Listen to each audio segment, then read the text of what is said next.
এটা আশ্চৰ্যকৰ ঘটনা ঘটিছে শিৱসাগৰত মুখ হৰুৱাবৰ কাৰণে হিমন্ত বিশ্ব শৰ্মাই 2 নম্বৰী কাম কৰা আৰম্ভ কৰি দিলে। শিৱসাগৰত আজি এটা পৰিয়াল মোৰ ওচৰলৈ আহিছিলে অলপ আগতে। তেওঁলোকৰ ভোটাৰ তালিকাখন মোৰ ওচৰলৈ লৈ আহিছিলে। মই আপোনালোকক এই ভোটাৰ তালিকাখন দেখুৱাইছোঁ। এই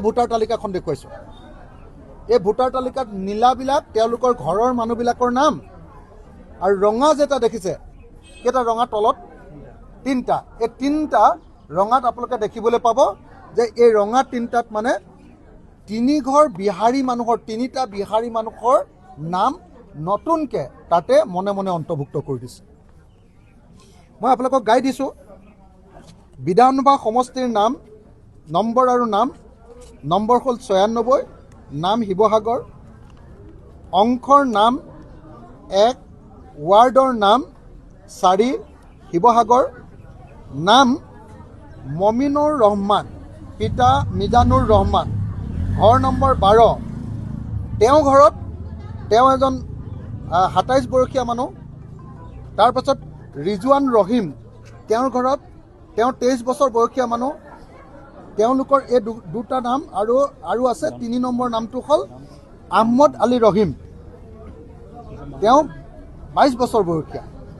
এই 3জন মানুহ থকা এই ঘৰটোত কি কৰিছে 3টা নতুন মানুহৰ নাম ইয়াত অন্তৰ্ভুক্ত কৰি দিছে ভুৱাকে। সেই মানুহ ঘৰত নাথাকে। সেই মানুহ ঘৰৰ পৰা মোৰ ঘৰলৈ আহি আমাৰ ওচৰলৈ আহি কৈছে যে আচৰিত ধৰণে যিটো ড্ৰাফ্ট ভোটাৰ তালিকা ওলাইছে, ড্ৰাফ্ট ভোটাৰ তালিকাত এই নামকেইটা সোমাইছে। সোমাইছে গীতা দেৱী, স্বামীৰ নাম গৌতম চাহু, ঘৰ নম্বৰ 12। এই মমিনুৰ ৰহমানৰ ঘৰৰ 12 নম্বৰটোত এওঁলোকৰ নাম দি দিছে। বয়স 51, লিংগ মহিলা।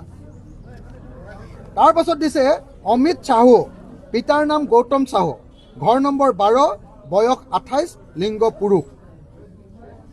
তাৰপিছত দিছে কৰণ চাহু, পিতাৰ নাম গৌতম চাহু, ঘৰ নম্বৰ 12, বয়স 21, লিংগ পুৰুষ।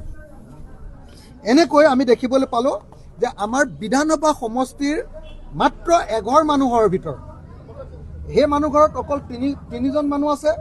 সেই 3জন মানুহৰ লগত নতুন 3গৰাকী মানুহঘৰ মুছলিম, বঢ়িয়া মানুহ, অসমৰ খিলঞ্জীয়া মুছলিম মানুহ। তেওঁলোকৰ লগত গীতা দেৱী, কৰণ চাহু আৰু গৌতম চাহু অমিত চাহু নামৰ বিহাৰী সম্প্ৰদায়ৰ 3টা নাম এই ভোটাৰ তালিকাখনত অন্তৰ্ভুক্ত কৰি দিছে। আৰু এনেকৈ শিৱসাগৰত কি কৰিছে ভোট চুৰি কাম আৰম্ভ কৰিছে। আৰু এটা পৰিয়ালৰ পৰা আহিছে। মই সেইটো এতিয়া দেখুৱাই নাথাকোঁ, এটা উদাহৰণে দি দিছোঁ। তো ইতিমধ্যে শিৱসাগৰত ভোট চুৰিৰ কাৰণে বিজেপি আৰু RSSে কাম আৰম্ভ কৰি দিলে। কোনোপধ্যে এই কাম হ'বলৈ দিয়া নহ'ব। আমাৰ BLO সকলক, আমাৰ ৰাইজৰ দলৰ যিসকল BLA আছে, বুথ লেভেল এজেণ্ট আছে, তেওঁলোকক মই অনুৰোধ জনাইছোঁ সকলোৱে নিজৰ BLOৰ লগত, বুথ লেভেল অফিচাৰৰ লগত তেওঁলোকে যোগাযোগ কৰক। সকলোৰে নিজৰ মই শিৱসাগৰৰ ৰাইজক, বিশেষভাৱে শিৱসাগৰ নগৰৰ 14টা ৱাৰ্ডৰ টাউনৰ ৰাইজক নিজৰ ভোটাৰ তালিকাখন আপোনালোকক চাবলৈ অনুৰোধ কৰিছোঁ। আপোনালোকৰ ঘৰৰ বিপৰীতে কেনেবাকৈ আপোনালোকৰ অচিনাকি কোনোবা মানুহৰ নাম ভৰাই থৈছে নেকি আপোনালোকে নিজে পৰীক্ষা কৰক আৰু নিজে ইয়াৰ বিৰোধিতা কৰক।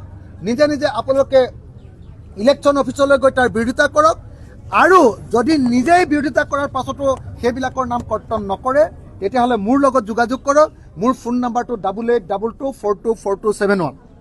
এই ফোন নাম্বাৰত, অথবা মই যে থাকোঁ আমাৰ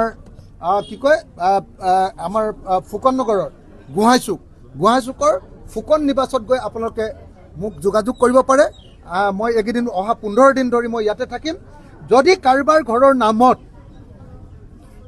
ঘৰৰ নামত আমাৰ পুৰণি বাসিন্দা, স্থায়ী বাসিন্দাৰ পিছফালে অন্য অচিনাকি মানুহৰ নাম ভৰাই দিছে, তেতিয়াহ'লে লগে কমপ্লেইন কৰিবলৈ নাপাহৰিব। আৰু এই ভোট চুৰি কাৰ্যৰ বিৰুদ্ধে সকলোৱে সচেতন হওক, সজাগ হওক। আৰু আমাৰ নিজৰ সাংবিধানিক অধিকাৰ, ভোটাধিকাৰ বঞ্চিত কৰি অসমীয়া জাতিক কেনেকৈ বহিৰাগতৰ দখললৈ নিব খোজা হৈছে তাৰ বিৰুদ্ধে প্ৰতিবাদ সাব্যস্ত কৰক। ধন্যবাদ।